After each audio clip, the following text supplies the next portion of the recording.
She came back on a Wednesday. Dust clung to her hem as she stepped off the mail coach like she'd never left, but everything about her had changed. The last time Ivy Morrow stood on that dirt road, she was 14, barefoot, belly just starting to swell, and crying so hard she couldn't see where her father's hand ended and the sky began. He'd grabbed her by the arm, dragged her past the church, past the staring neighbors, past the well where she used to play jacks with Flora, his grip so hard it left a bruise for days. And then he told her not to come back, that she was dead to them. She believed him.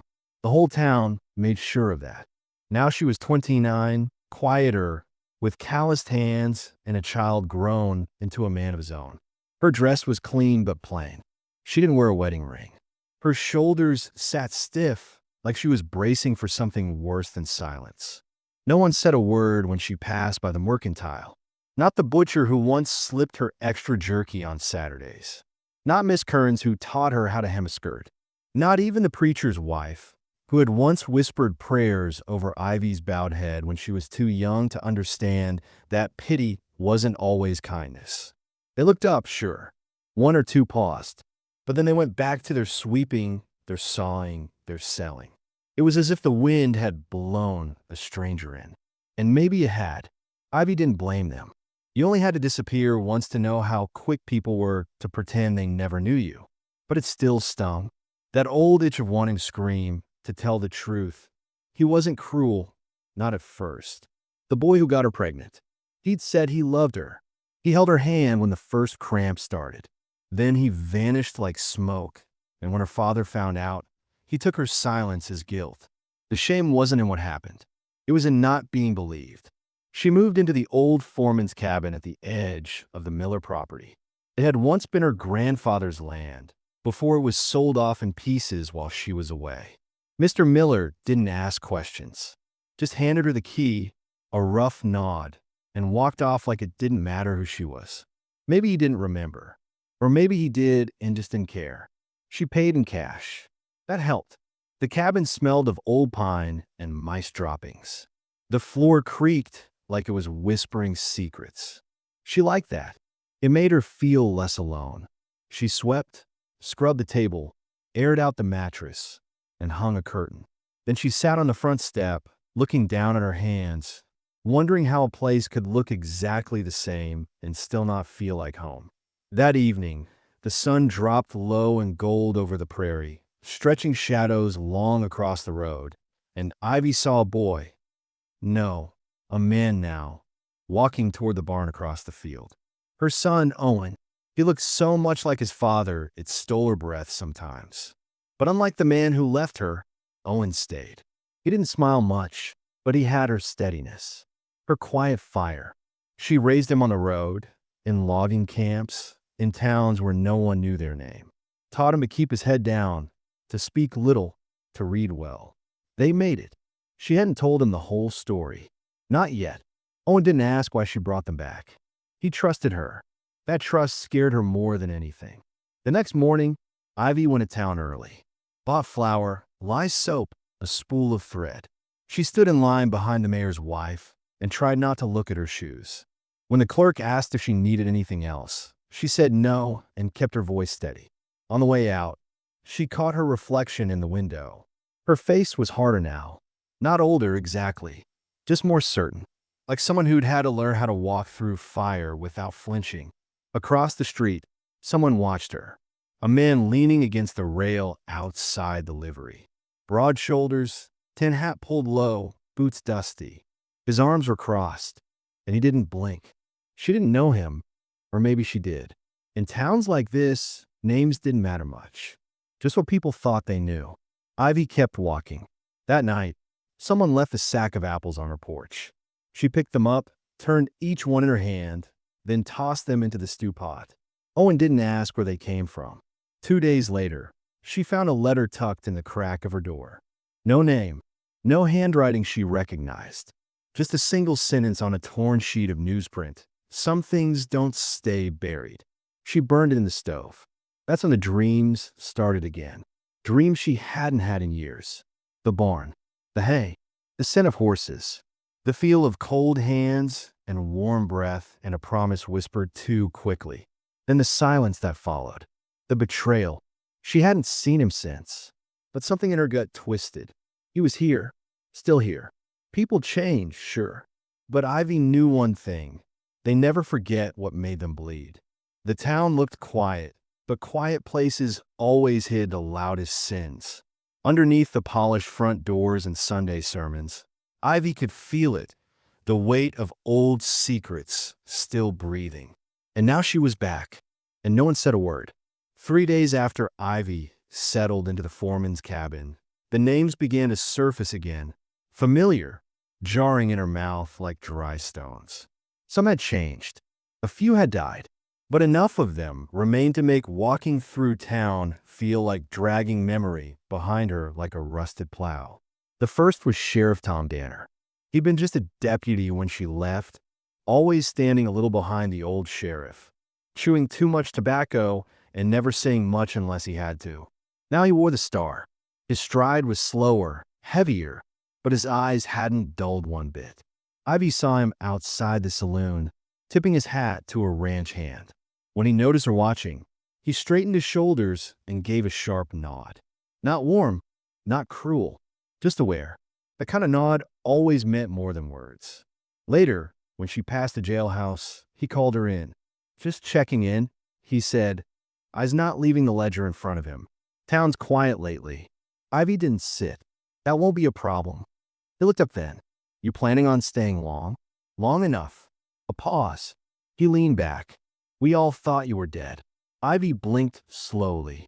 Only parts of me. He didn't smile. Just scratched something down in his book. She walked out before he could ask more. Then came Flora Dean, the only friend Ivy had back then. They used to share books and berry pies, and once, when Ivy got stung by a wasp, Flora ran all the way to her house barefoot to fetch vinegar. But Flora had married into money.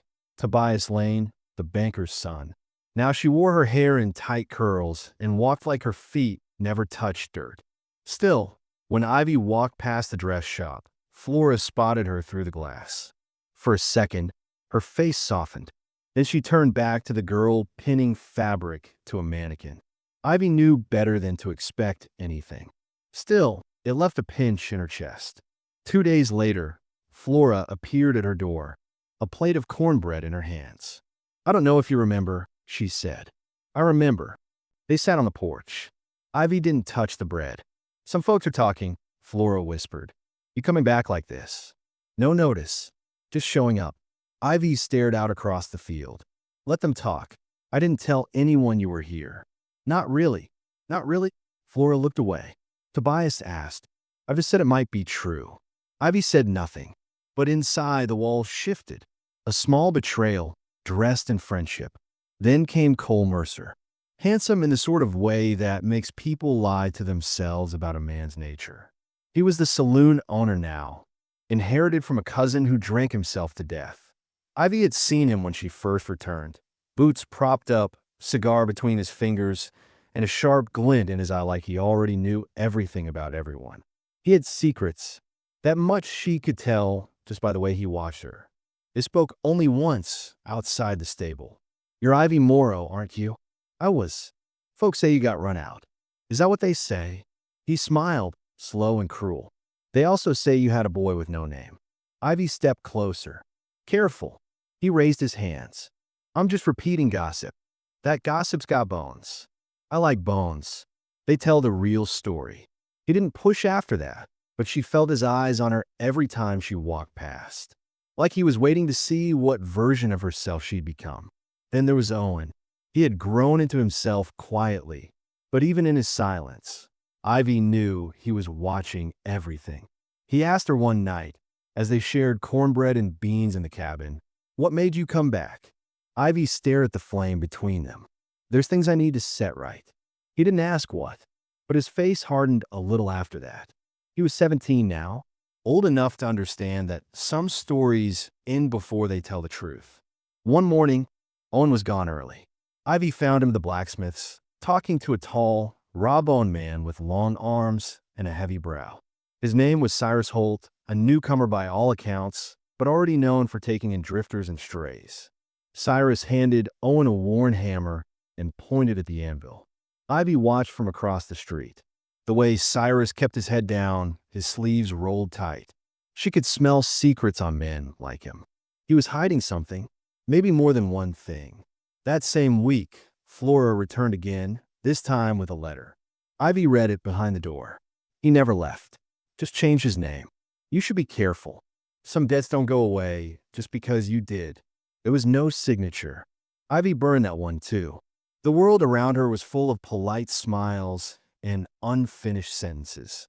Every person she once knew seemed to carry two faces, one for the daylight, another for behind closed doors. And slowly, Ivy began to see the patterns. Sheriff Danner was covering something. He hadn't just asked her if she planned to stay. He was measuring how much trouble she might cause. Flora's visits weren't just old affection. She was watching Ivy's every move. Cole was asking questions he already knew the answers to. And Cyrus Holt had a tattoo on his wrist Ivy recognized from years back, a set of initials that didn't belong to him. Everyone here wanted something, and no one was telling the truth. On the outside, the town was calm. Children played stickball by the well. The church bell rang out each Sunday. The general store opened and closed on time. But Ivy felt it, that low thrum of tension running just beneath the wood planks. Something was going to crack. One night, she woke to the sound of hooves. Not fast, not galloping, just slow, deliberate. She didn't light a lamp, just stepped outside and watched a rider cross the ridge behind her cabin. No lantern, no noise, just the silhouette of a man and horse moving like they belonged in the dark. The next morning, Sheriff Danner rode out to her place. Said there'd been a break-in at the feed store. Nothing taken, just the door left swinging. You see anything? He asked. Ivy shrugged. Plenty of shadows. You always talk like that. Only when I'm not being listened to. He smiled then, but it didn't reach his eyes. As the days stretched on, Ivy mapped it all in her head. The overlapping lies. The way people avoided certain names. The church's sudden donation push. Tobias Lane's new land purchase, suspiciously close to the old Morrow property. Owen's quick friendship with Cyrus. Cole's nightly poker games that ended with new riders coming in from out of town. Ivy didn't come back to be forgiven. She came back to watch, and she was watching. What none of them knew, what Ivy hadn't even told Owen, was that she'd received a letter herself 2 months ago, mailed from somewhere near Dust Creek. Just 5 words. He's still alive. Come now. And beneath that, a name. The only name that still made her hand shake. She had her own secrets, but so did they. A storm rolled in the night. Owen didn't come home. Ivy sat by the window, boots still on, hands curled around a cold cup of tea she hadn't touched.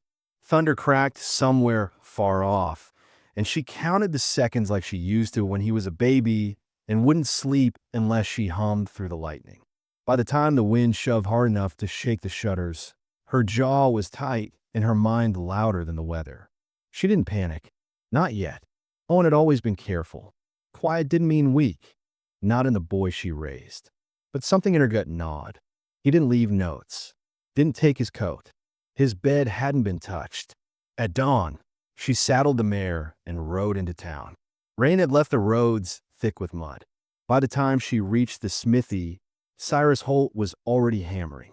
His sleeves were rolled, face streaked with soot, and his eyes held something too smooth to be honest. You see Owen? She asked. Cyrus didn't look up. Came about last night. Said he was heading back. He didn't. That's so, he said, striking the anvil once, sharp and deliberate. Maybe stopped at the mercantile. Ivy narrowed her eyes. He doesn't go there after dusk. And he doesn't lie. Cyrus finally met her gaze. He's a boy, Ivy. They all lie. You of all people should know that. Her throat clenched, but she kept her voice level. If you did something, I didn't, Cyrus said flat. And you should be careful, throwing words like that. She turned the horse around without another word, but the tightness in her chest didn't ease.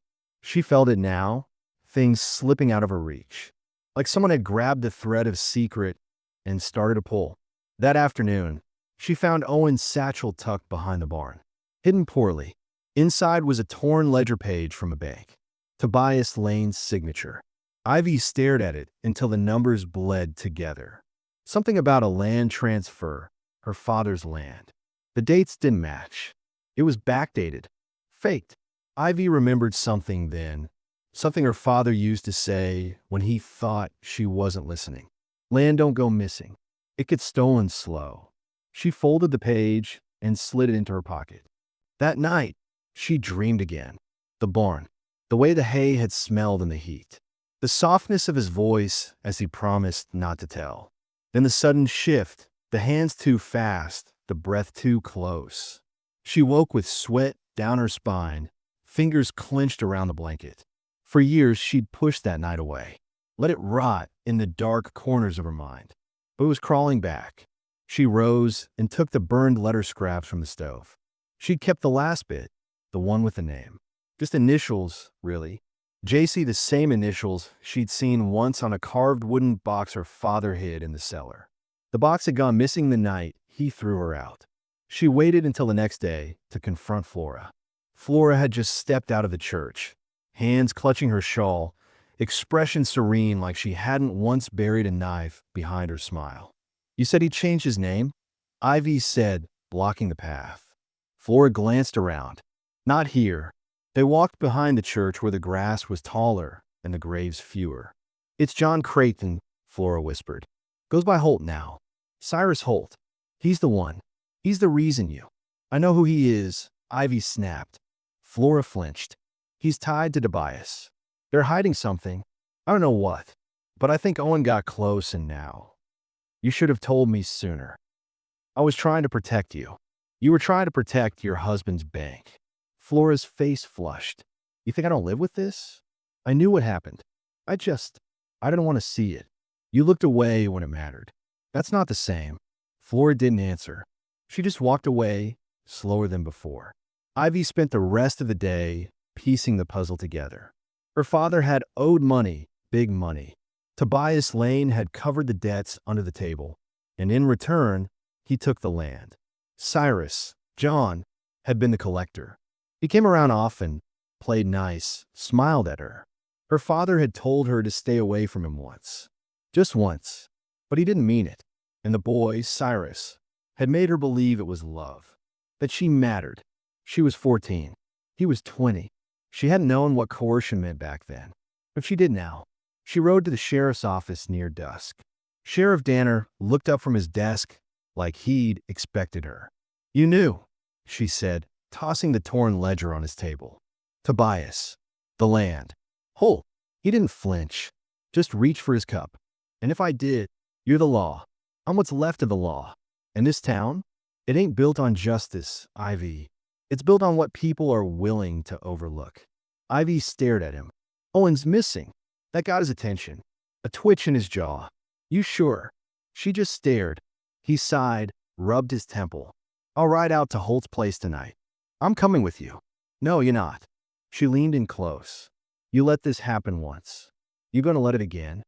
Danner stared at her. Then he stood, grabbed his coat, and nodded. "One mistake. I won't make it twice." They found Owen just after midnight.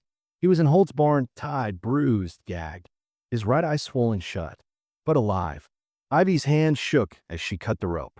Owen clung to her, more shaken than she'd ever seen him. "I found the papers," he whispered. "I saw. I heard Cyrus talking to Lang. They knew you'd come back." "You weren't supposed to," Cyrus said from the doorway. He stood there, shotgun slung low, eyes hard. "You should have stayed gone, Ivy. Some things don't get fixed. They get buried." "You buried enough," Danner said, stepping forward, hand on his holster. Cyrus didn't move, but his mouth twitched. "The boy's fine. Just scared. You laid hands on him," Ivy said, stepping between them. "Just like you laid hands on me." For the first time, Cyrus blinked. "You think this town cares?" he asked. "They knew. They always knew. But I kept quiet. I paid my dues." "No," Ivy said. "You bought their silence." And then Danner drew. Fast. One clean shot. Cyrus dropped before he could raise the gun. The barn was quiet again. Too quiet. Outside, rain started up soft. Owen leaned against her shoulder. Danner crouched over the body, breathing hard. He would have talked, he muttered. Lane's going to run. Let him, Ivy said. He can't outrun what's coming. They walked back in silence. The town woke to the news that Cyrus Holt had been shot resisting arrest. That Owen Slade had been found beaten and bruised. That Sheriff Danner had acted in defense of an innocent boy. The town didn't ask more. But behind closed doors, things shifted. Tobias Lane sold the bank and left before the week ended. Flora packed a trunk and followed him 2 days later. The land Ivy's father lost. Sheriff Danner handed her the deed. Quietly. No fanfare. No one else wanted it, he said. Ivy took it. She and Owen rebuilt the cabin. Planted corn. Let the land breathe again. But scars don't vanish. They just learn how to live in daylight. Some nights, Owen asks what she remembers. Ivy never answers with words. But sometimes, she'll touch the old box she pulled from the ashes of the Morrow House cellar. The one with JC carved inside. Inside it now sits the burned corner of that letter, the deed, and a photo of Owen as a baby, wrapped in a borrowed quilt, eyes wide open. It's not justice, but something close. It started with a funeral no one expected. They buried Sheriff Tom Danner 5 days after the Cyrus Holt shooting. They said it was a heart attack. Quick, clean, peaceful, the doctor said, though Ivy didn't believe that for a second. He'd been a man holding back a flood for years. Maybe it wasn't his heart that gave out. Maybe it was the pressure of knowing too much for too long. The weight of silence, like rot in the beams of an old house. Eventually, something gives. Ivy stood at the edge of the grave, rain dripping from her hat, fingers clenched. Owen beside her, jaw locked. No one else from town came, except the preacher and a farm hand to shovel the dirt. Ivy half expected someone to take a shot at them right there, but the air stayed still. That was the first sign something bigger had snapped. 2 days later, a letter arrived at the cabin. No envelope, just folded, slid under the door. Owen found it first. He didn't act alone. Ivy read it twice. The handwriting was careful, almost too careful. But what struck her was the truth of it. Holt may have raised a gun, but he was never the one pulling all the strings. The land, the hush money, the fake signatures, all too big for one man to manage alone. Tobias Lane had run, yes, but someone else had stayed. Someone who still had power. That evening, Ivy rode into town, straight to the bank. The windows were shuttered. Inside, the safe had been emptied. On the door, a notice. Ownership transferred. Effective immediately. All questions to be directed to E.R. Howarth. She knew that name. Eli Howarth, Tobias Lane's quiet cousin. Always lingering in the background. Eyes like glass, never saying much.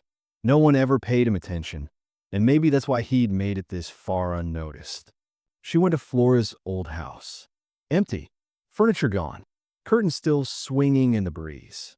Ivy walked through each room, boots echoing, and felt the tight pinch of memories she didn't ask for. This is where Flora used to braid her hair. This is where she cried when Tobias didn't come home. This is where they sat, 2 girls pretending the world didn't eat the weak. On the kitchen table was a sheet of paper. Nothing written, but the scent of Flora's perfume still lingered on it. Ivy stepped outside and saw someone cross the road watching. A girl. Young, thin, hat too big. She ducked away before Ivy could speak. By morning, the whispers had started again. That Ivy was to blame for the sheriff's death.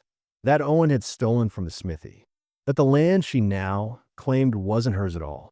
They called her a snake. A ghost. A woman who couldn't leave well enough alone. Someone nailed a cross to her gate. Owen saw it first.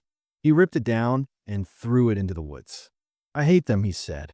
I hate all of them. You don't, Ivy said softly. He stared at her. You forgive too easy. I don't forgive.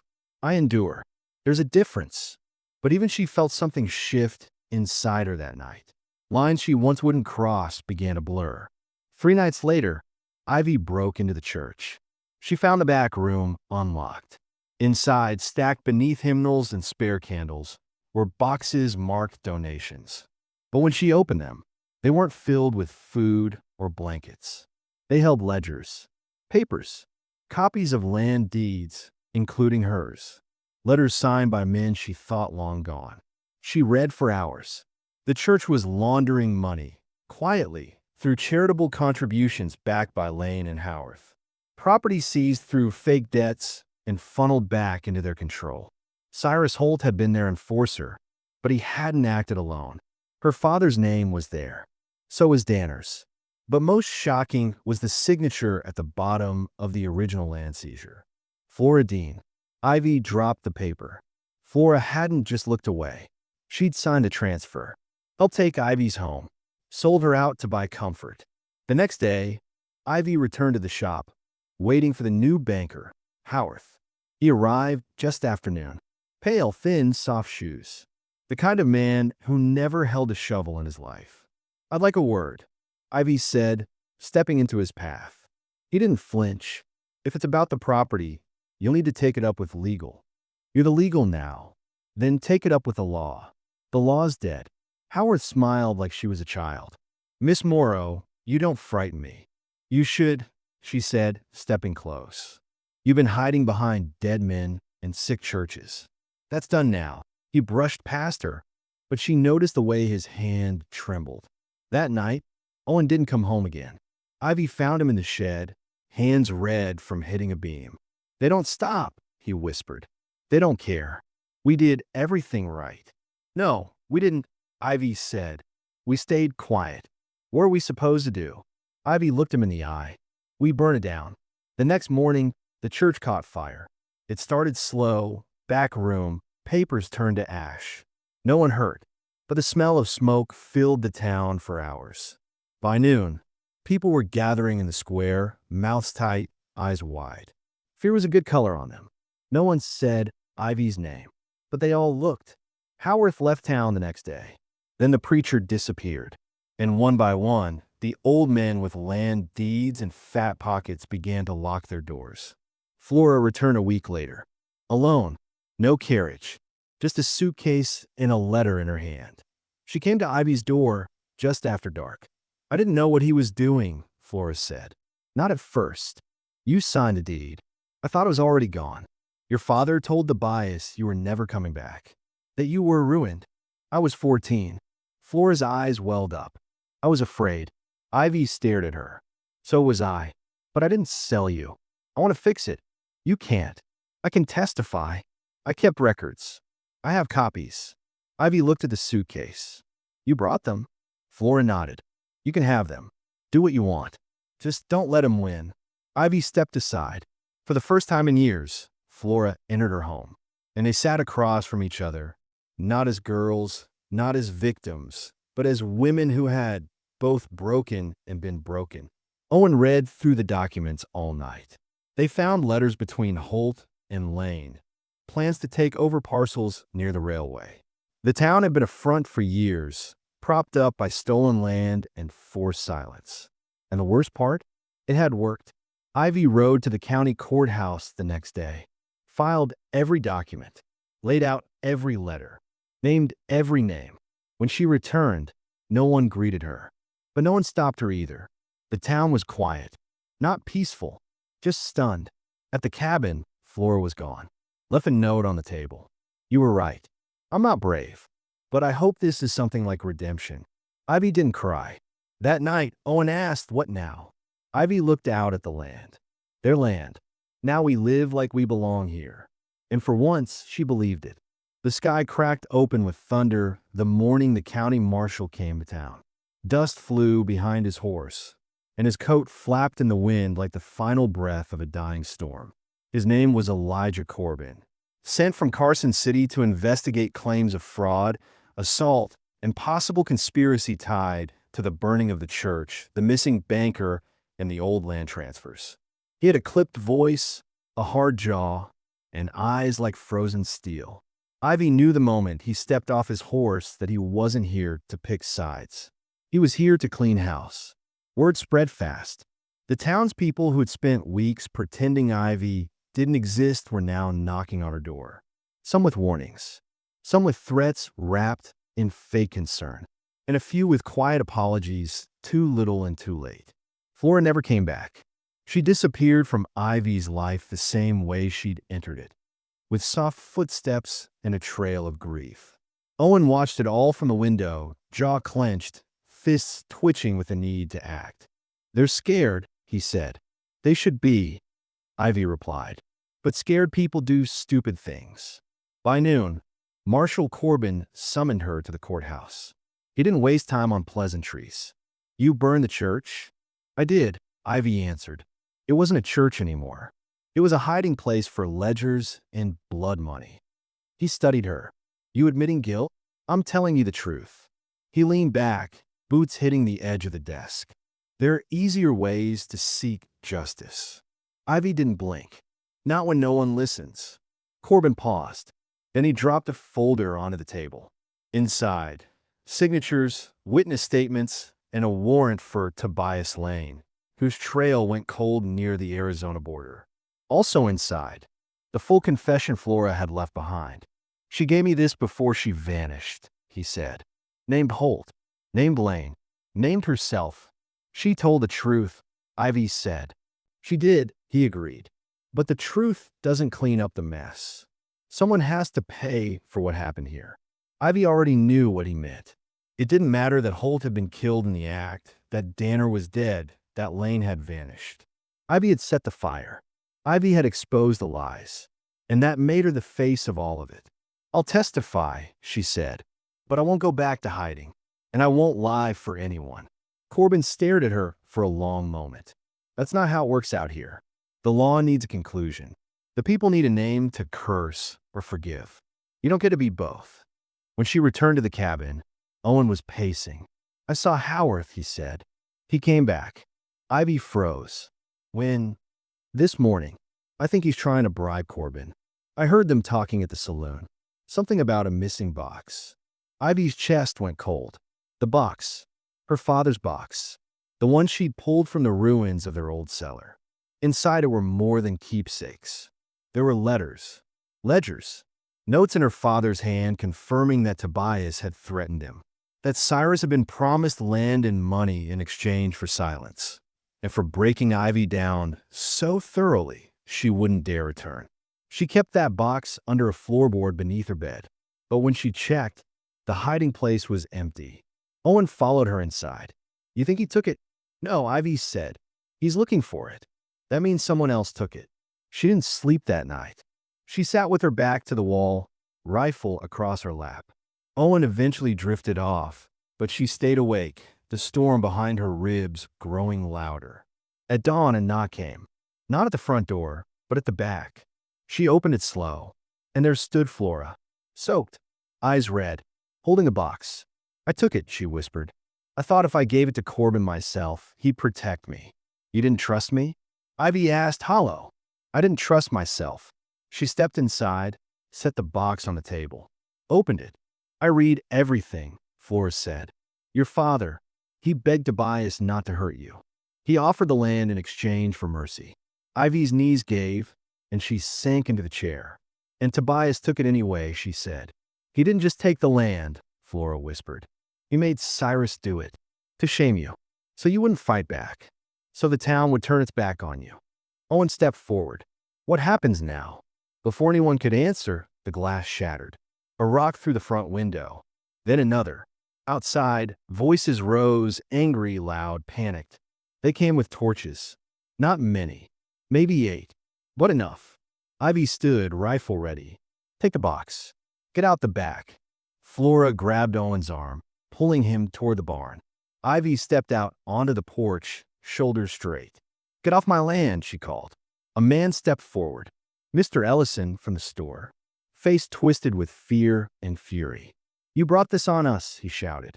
"You set fire to the church, brought the marshal here, started digging up old wounds."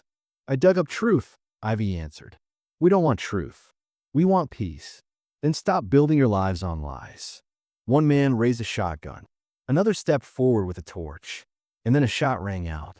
Marshal Corbin appeared on horseback, rifle in hand. His second shot cracked into the ground at their feet. "Anyone want to try me?" he barked. The crowd scattered. Fast, like rats from a burning barn. Ivy stood still, chest heaving. Corbin approached. They were going to kill you. They still might. You still want to testify? I do. He nodded slowly. Then we'll do this right. But it wasn't that simple. By noon, Flora was gone again. Disappeared from a barn with only a note left behind. I'm sorry. I'm not strong enough for the trial. But I believe in you. Ivy burned the note. Not out of anger, but grief. 2 days later, Marshal Corbin handed her a choice. You can hand over the box, he said. Let me file it.